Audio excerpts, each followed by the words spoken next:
Hello you beautiful people and welcome back to Let's Play Warhammer 40k Inquisitor Prophecy in the next round. This time again it is a auto mission in order to increase this rating on the right side, the right bar, and we are not too far away of the 300 rating, which in this case would give us 10% damage against all demon enemies, or daemon enemies, I think is the right pronunciation right here.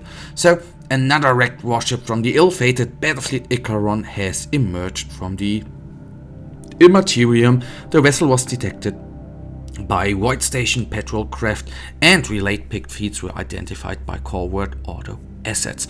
Board and cleanse as per standard auto protocols.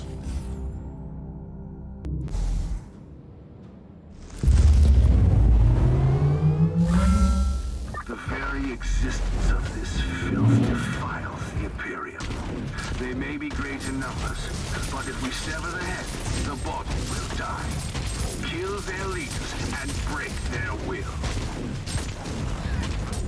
Well, it is a world-bearer vanguard, so we gladly will break their neck. There shouldn't be that much of a problem, although the map type, or not the map type as per se, I think there ain't no map type.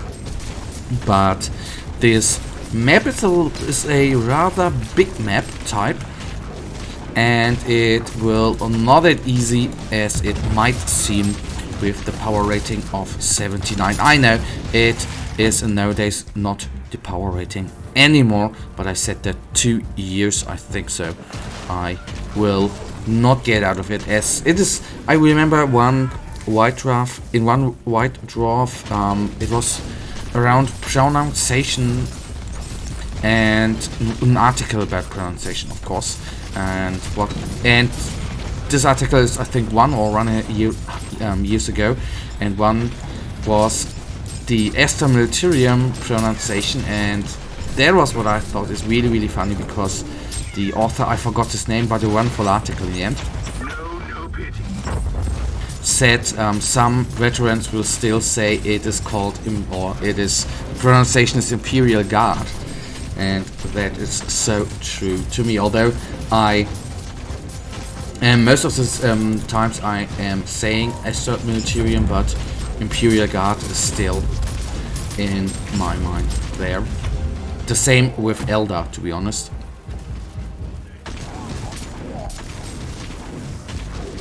But I have to say, I don't know why, but there I got really quickly used to saying Eldari. That went quite quickly, as well as with the Drukari. Of course, you might say the pronunciation there, the English pronunciation, ain't perfect, I know, but there I got used to rather quickly. That is a little fun fact there.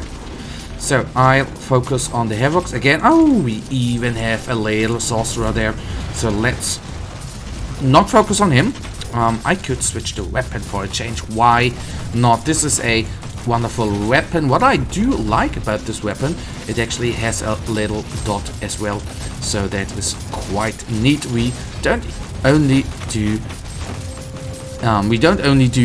damage with the initial shot, but a little bit of damage over time there, which is, well, actually quite useful, isn't it, if you think about it. So next target coming up, and it is again a combination, so to say, of two targets, a baleful champion. Don't know whether this dude explodes or not, that we are going to find out. I would say he is not going to explode. And then the next target is a little bit to the top, and I assume it is going to be a Hellbrute. Is he exploding? No, very neat. Since the last target, well, it could be, of course, a Dreadnought. It's a Hellbrute. It could have been a Dreadnought as well, although, coming to think about that, I think, is not in the tabletop, of course, but in this game, I think there are only Nurgle Dreadnoughts, aren't there? Although not certain here as well.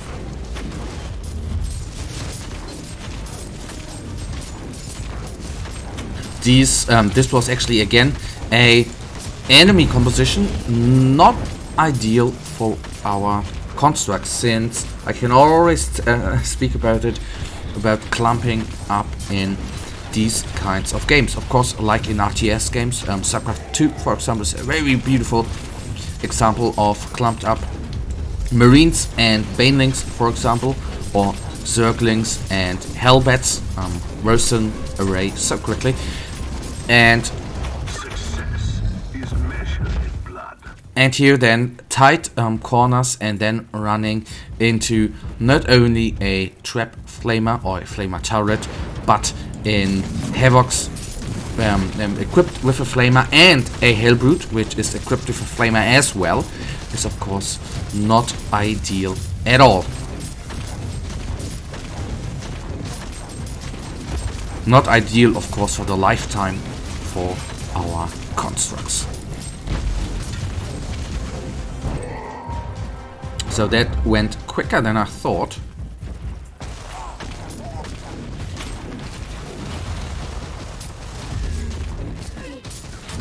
So another sorcerer. Sorcerers in this game, little fun fact, are actually not too powerful. They are not exploding as well. That I remember, but they are not the hardest hitting targets as well. Some might even argue they are easy targets to prey on. Okay, I completely oversaw them skulls. Shame on me. But it only summoned 2 trap turrets. Trap rockets, I'm sorry. But overall, technically speaking, they are turrets and they are trap turrets.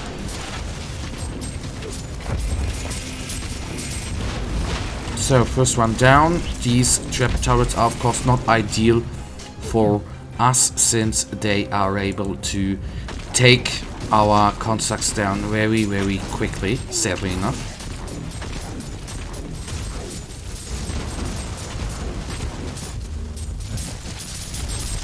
Okay, the champion then taken down quickly. And then only this one, which is hitting the greatest target there, our big guy. But what I've noticed there, what is quite great, that of course, two-handed close combat weapons are the slowest, but dealing the most amount of damage, especially in normal games against targets which don't move or not move fast. And it was quite good that we have had a health that our health regeneration and the energy shield regeneration is higher than the damage dealt to us. That he's not out damaging our overall regeneration rate. That is quite a nice feeling, I can say. This one down as well, and now a nasty group is coming up before we are going to face the nasty little Hellbrute. So I have to say, of course, I am always complaining about the unit composition in nearly every episode, and if this would probably consist of 4 Reborn Marauders, I would complain as well, I guess. But it is a nasty combination, so that is just what I wanted to say. Down, nice, gone. But now the Hellbrute is not alone as well, nice. And I'm going to switch to this weapon in order to, for a little bit of time, to focus on the bodyguard there, and then we can focus, or we can help out against the Hellbrute as well. So let's get out of the way. I don't tend to like to stand in the charge of a Hellbrute. I think if you don't watch out, You severed the head. Now you can watch the body wander aimlessly until it withers and dies. if you don't watch out there, the Hellbrute can, with the charge, take you down quite quickly. That you can say for certain. Okay, they are down. And guys, that I don't know. Episode was actually, or this mission was actually more time consuming than expected. It was more time consuming than expected. I think are we? I don't know. I should have looked at the timer, to be honest. But I'd say we just hang in for another reclamation mission.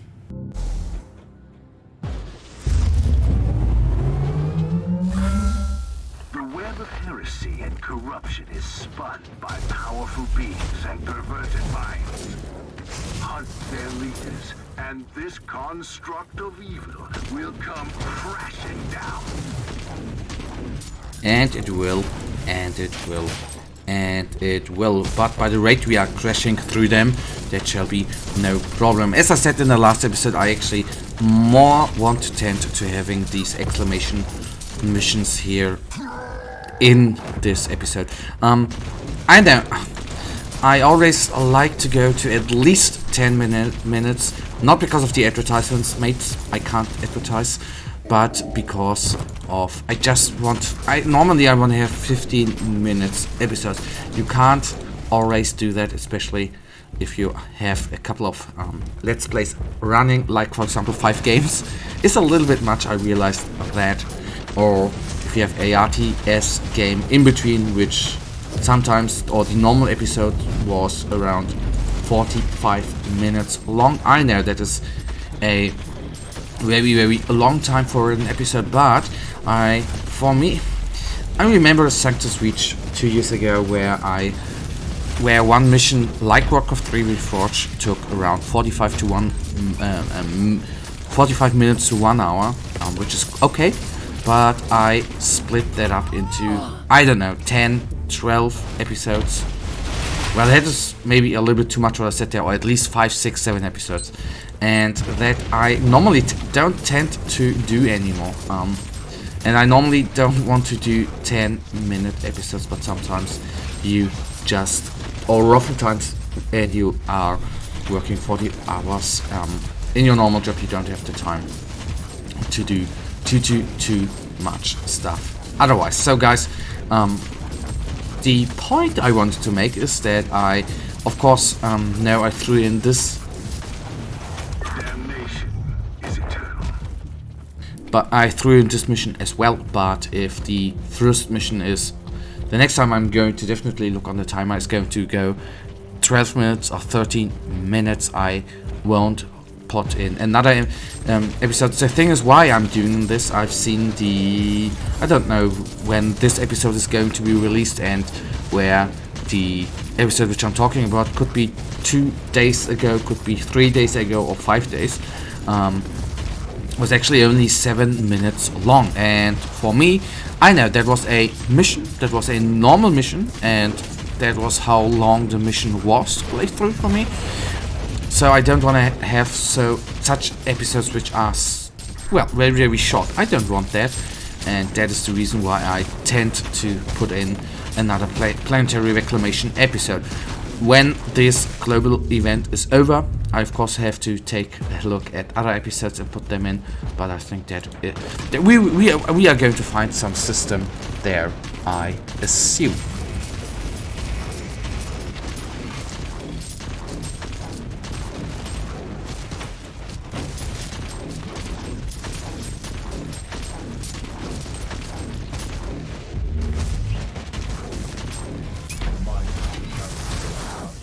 So we punched through them constructs, and it is an Alpha Legion Hellbrood, and that is one thing I was talking about in the last mission, that the flamer, of course, of the Hellbrood is insane against our Clown Club targets. That is absolutely nasty, and let me get out of the way for the other targets or constructs, or our constructs. As you have seen, the charge is not that much of a problem, but for us it is oftentimes too nasty.